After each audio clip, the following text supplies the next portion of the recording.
Picture this. It's the year 1087.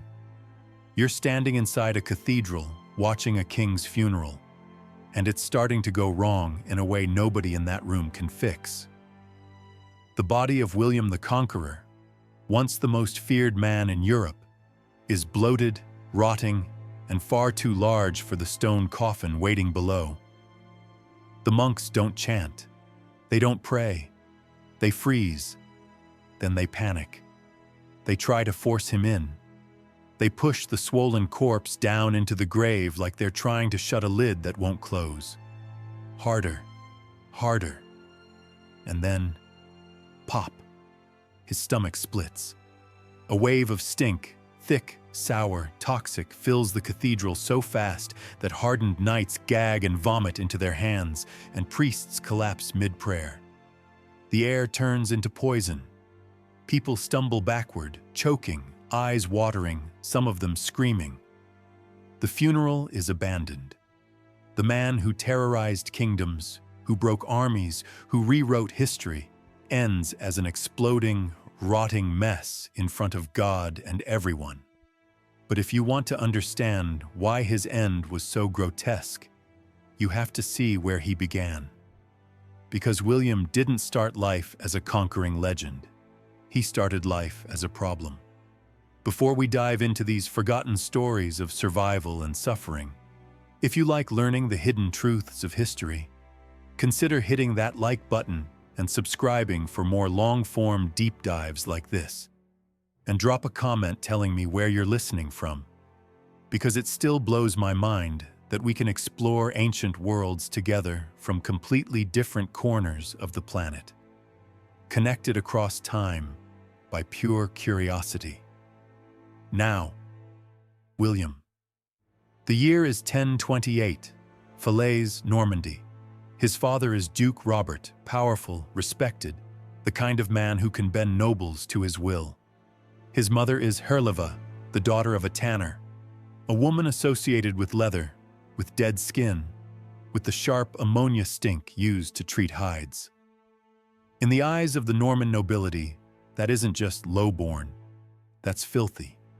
And their son? To them, he's not a prince. He's a stain. They call him William the Bastard, not as a nickname, as a warning label.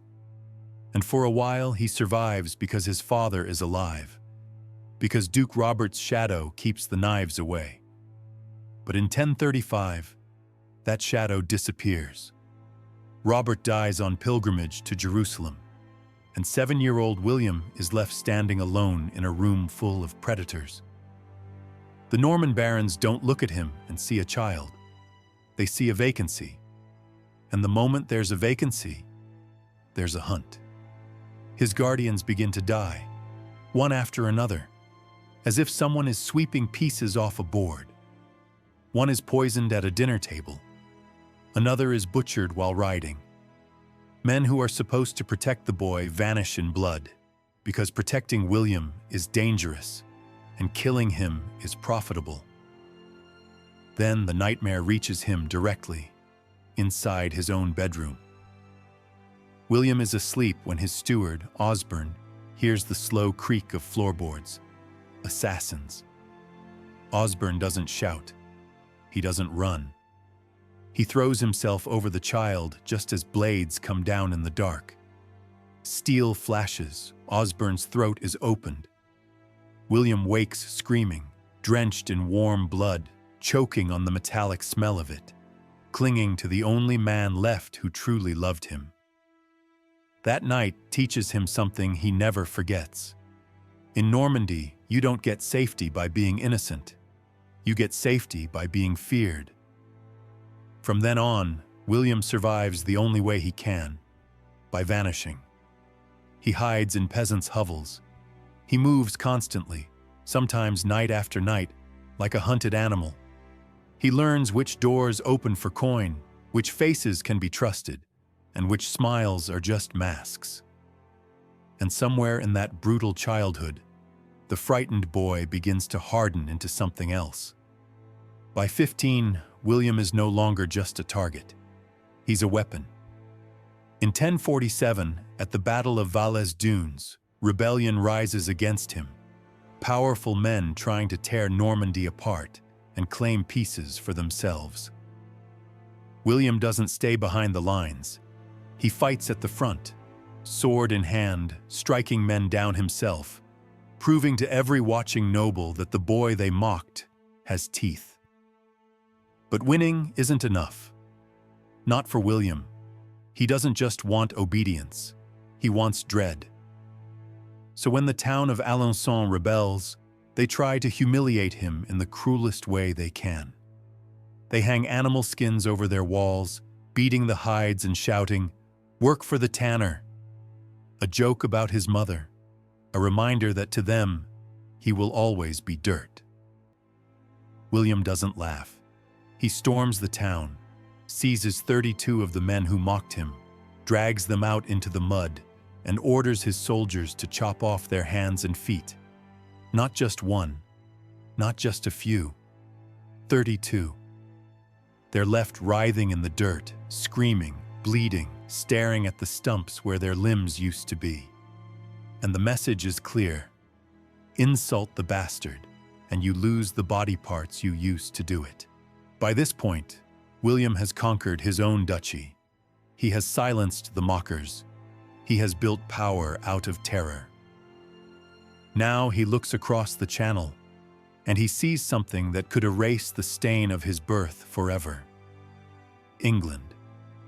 The English king, Edward the Confessor, is frail, childless, and nearing the grave. William claims Edward promised him the throne years ago, but in the Middle Ages, promises are like footprints in mud. One hard rain, and they're gone. And William doesn't just need a promise. He needs a storm. Because between him and the crown stands Harold Godwinson. If William is the dark wolf of the continent, Harold is the golden lion of England. Earl of Wessex, brother-in-law to the king, richest man in the realm. Legitimate, beloved, politically secure. He's everything William was denied at birth, and he's waiting for Edward to die so England can place the crown on a head the people actually want. Then, in 1064, fate deals William a gift. Harold Godwinson disappears at sea. He sailed from Bochum on England's coast, likely on a diplomatic mission, when a storm smashed his ship onto the shores of Ponthieu, a county near Normandy. And the local lord, Count Guy, does what any opportunistic feudal gangster would do. He throws Harold in a dungeon and demands ransom. When William hears, he doesn't march an army to crush Guy. He sends a command. Hand him over. William rides out to meet Harold, not as an enemy, but as a rescuer. He pays the ransom. He gives Harold fine clothes, horses, weapons. He welcomes him into the ducal court like an honored guest. But Harold isn't a guest. He's a hostage inside a gilded cage. Because William doesn't just want Harold freed. He wants Harold trapped. Legally, morally, spiritually. He needs Harold to acknowledge William's claim to the English throne. Not through torture. That would poison William's reputation in England forever. Number. He has to charm it out of him. So William plays the long game. He takes Harold on campaign into Brittany. They ride together, eat at the same table. The Bayeux tapestry shows them fighting side by side, almost like brothers. In one famous scene, Harold, strong and fearless, hauls Norman soldiers from quicksand near Mont Saint-Michel, saving their lives with his bare strength. William watches and smiles. Because every shared meal, every shared battle, every gift is a thread tightening around Harold's neck. William even knights him, placing weapons and armor into his hands. And in the feudal code, accepting arms from another man means accepting that man as your superior. A polite gesture, a legal trap. Harold, desperate to go home, plays along, He likely tells himself he'll say whatever William wants, escape back to England, and ignore any promise made under duress. But William expects that. So he prepares insurance, and the climax comes inside the Cathedral of Bayeux. William gathers his court. In the center of the hall sits a large table draped in cloth of gold. On top, small reliquaries, boxes of holy items. And William asks Harold to swear an oath, a solemn oath to support William's claim to the English throne when King Edward dies. Harold looks at the table, looks at the Norman knights surrounding him, looks into William's cold, patient stare, and he understands the truth. Refuse, and he never leaves Normandy alive. So Harold places his hand on the gold-draped table and swears. The words leave his mouth. He pledges loyalty. He promises to be William's man. And the second it's done, William steps forward and pulls away the cloth. Harold gasps, because the table isn't a table. It's a massive chest, packed to the brim with the bones of saints. The sacred remains of Saint Riquier and Saint Ravenous. William had hidden the sheer scale of the relics, tricking Harold into swearing on far more holiness than he understood. And in the 11th century, breaking an oath sworn on holy bones isn't just dishonorable, it's damnation, a mortal sin, a spiritual death sentence, and more importantly, it gives your enemies moral permission to destroy you. Harold goes pale. He realizes what just happened. He has just handed William the one thing William has always lacked: divine legitimacy. William smiles and lets him go. He sends Harold back to England loaded with gifts, knowing exactly what will happen next. Because William knows Harold will break the oath the moment Edward dies. And when that day comes, William won't be a foreign invader chasing a crown. He'll be the righteous arm of God, crossing the sea to punish a perjurer. 2 years later, in January 1066, the inevitable finally happens. King Edward the Confessor dies, and the moment his body is cold, the English council, the Witan, moves fast. They don't wait for Norman messages or foreign claims. They don't debate distant promises.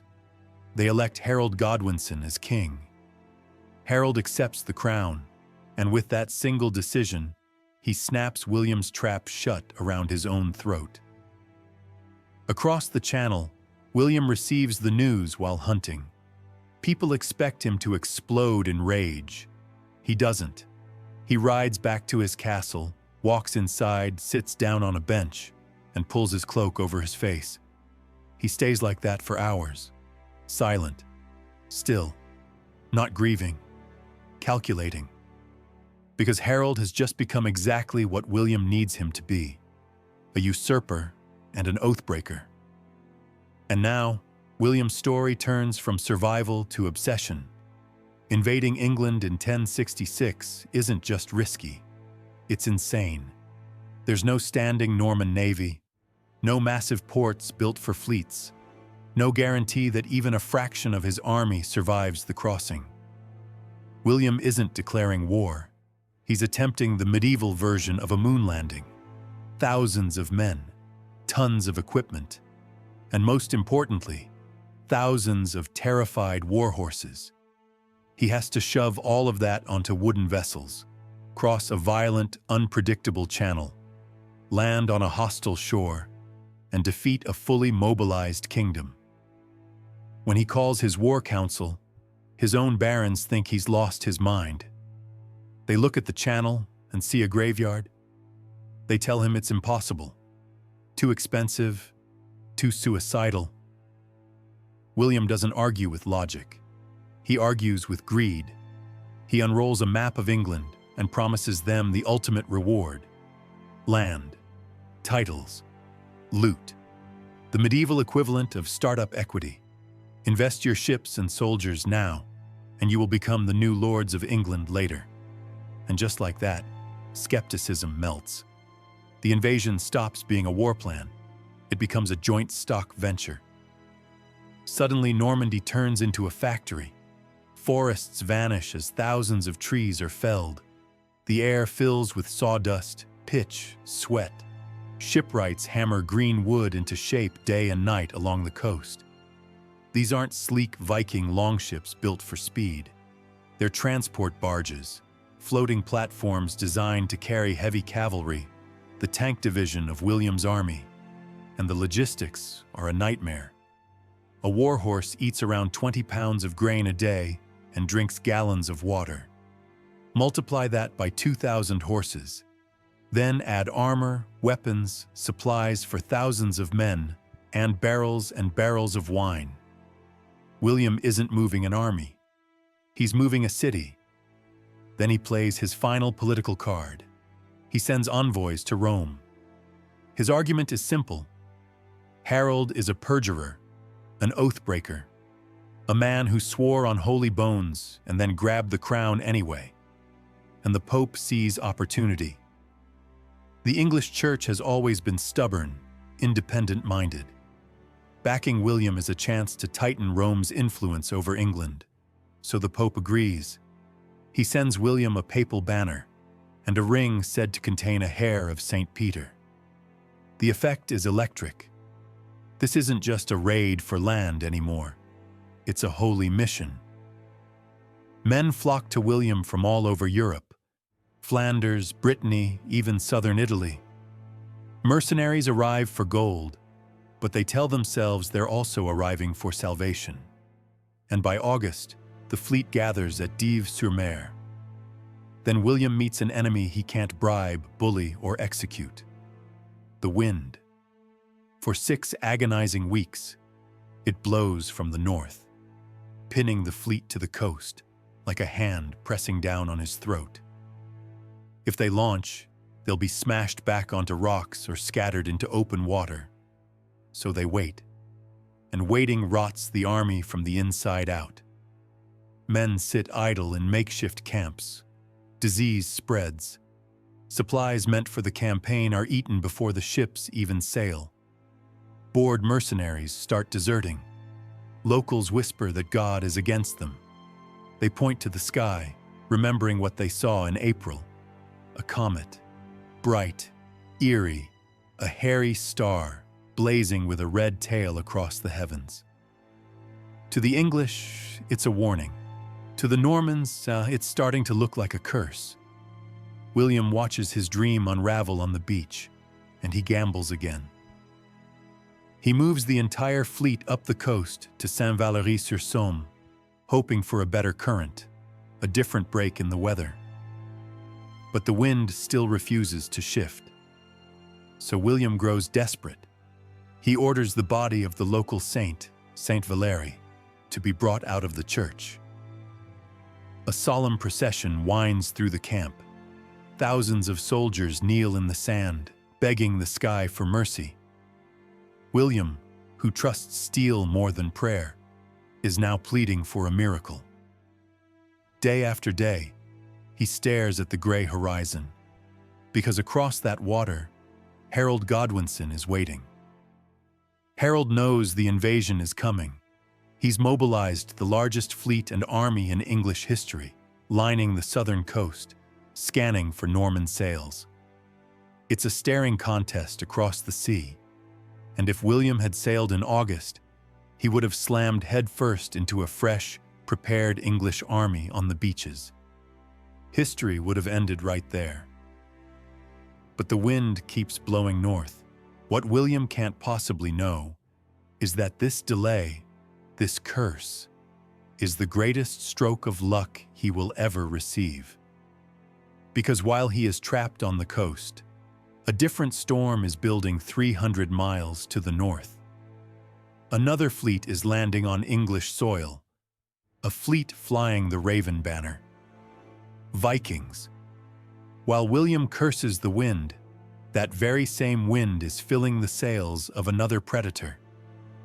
300 longships glide up the River Humber, and at their head is a man who makes William look like a beginner. Harald Hardrada, King of Norway, a living legend, a relic of the old world. Stories claim he's impossibly tall, hardened by decades of war.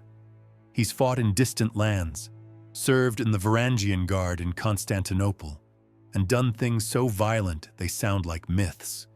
He is the last Viking, and beside him stands someone even more dangerous for England, Tostig Godwinson, Harold's own brother, exiled, bitter, furious, a traitor guiding the Viking wolf straight to his brother's throat. This isn't just an invasion, it's a family feud written in blood. The news hits Harold in London like a punch. All summer he's guarded the southern coast against William. His men are tired, their provisions are gone. He's already allowed them to return home for harvest. And now, suddenly, the north is burning. He faces an impossible choice. Stay south, and the Vikings ravage the north. March north, and the south is left exposed. Harold doesn't hesitate. He chooses to fight the enemy who is actually there. He gathers his housecarls, his elite professionals, and launches one of the greatest forced marches in military history. 185 miles in 4 days, day and night. Sleeping in ditches, eating while walking, boots disintegrating on Roman roads. They move so fast, the Vikings barely believe it when the English appear.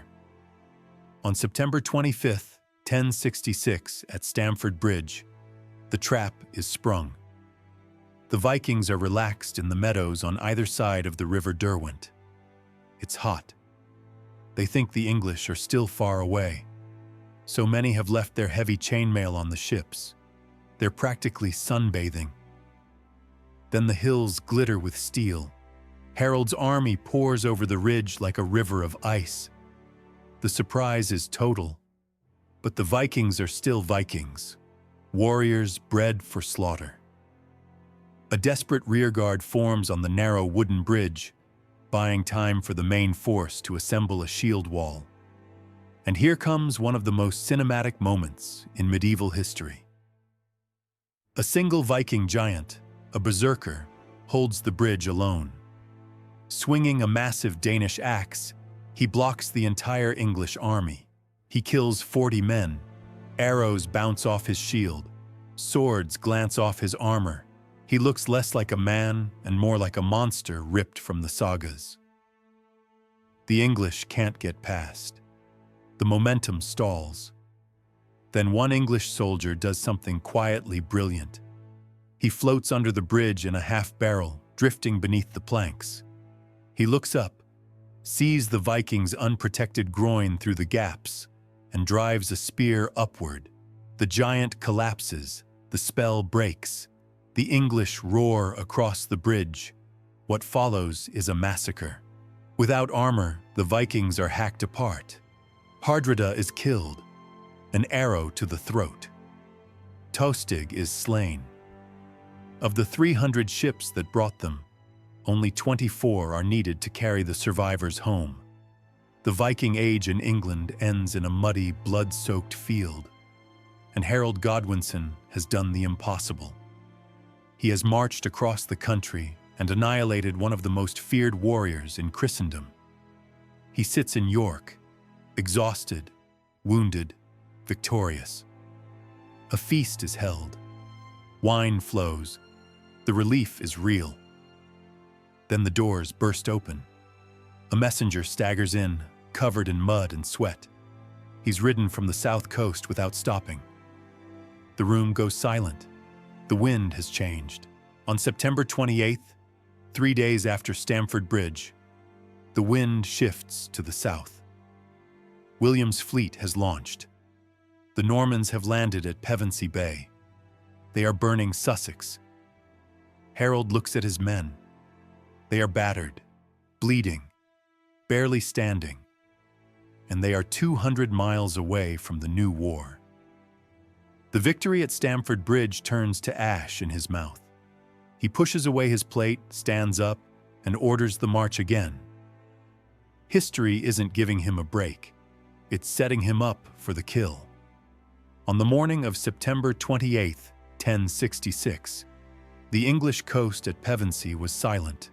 No guards, no shield wall, no fleet on patrol. The massive English navy that had watched these waters for months had already dispersed. Ships sent back to port. Crews released to harvest food before winter. William sailed into an open door, but the conquest almost ended the moment it began. As William leapt from his flagship onto the wet shingle, his foot slipped. He crashed face first into the sand. A collective gasp rippled through the ranks. To a medieval army, this was a nightmare omen. Falling upon entering a new land meant the earth itself rejected you. Men froze. Whispers spread. God has abandoned us. William didn't scramble up in shame. He grabbed 2 fistfuls of wet sand, lifted them high, and shouted, "See, my lords! I have taken England with both my hands!" In one sentence, he turned disaster into destiny. Psychology mattered as much as steel, and William understood that better than anyone alive. He secured the ruins of an old Roman fort at Pevensey as a base. But he knew the truth. He was stranded. No supply lines. Winter coming, deep in enemy territory. Marching straight on London would be suicide, so William didn't go to the city. He made the city come to him. Sussex wasn't just English land. It was the personal estate of the Godwinson family. The people living there were Harold's responsibility. William unleashed terror. Villages were burned, livestock slaughtered. Men, women, children murdered and left where the smoke could be seen for miles. The countryside became a screaming message written in fire. Come and stop me. In London, Harold tried to rebuild his army. His housecarls, his elite, were dead or wounded. His brothers begged him to wait. Starve William out. Let winter do the work. It was the smart decision. Harold refused. He couldn't tolerate the insult. He couldn't watch his home burn from behind walls. So he marched, exhausted, undermanned, rushing toward the smoke on the horizon. On the evening of October 13th, Harold's army emerged from the Andredswald forest and took position on a ridge blocking the road to London. William's scouts saw them. William didn't sleep. At dawn on October 14th, 1066, the world held its breath. Senlac Hill. The English formed a perfect shield wall. 7,000 men packed so tightly, legend claimed the dead couldn't fall. Housecarls stood in front, wielding massive 2-handed Danish axes capable of splitting a knight and his horse in a single blow. William arranged his army below, Bretons on the left, French and Flemish on the right, Normans in the center. The battle began with madness. A Norman minstrel rode out singing the Song of Roland, juggling his sword.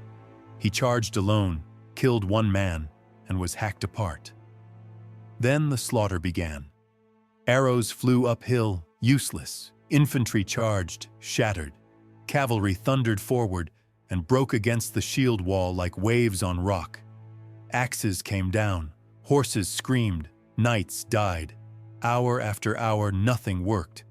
Then the Bretons broke and ran. The English cheered and chased. And in that moment, discipline cracked. William saw the opportunity.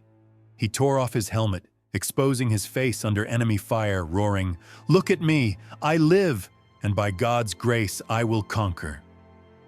The panic stopped. Then he turned retreat into a weapon. The fleeing Normans wheeled around. Cavalry smashed into the English who had broken formation. They were slaughtered. William did it again and again. Feign retreat. Lure them out. Destroy them. By afternoon, the English line was full of holes.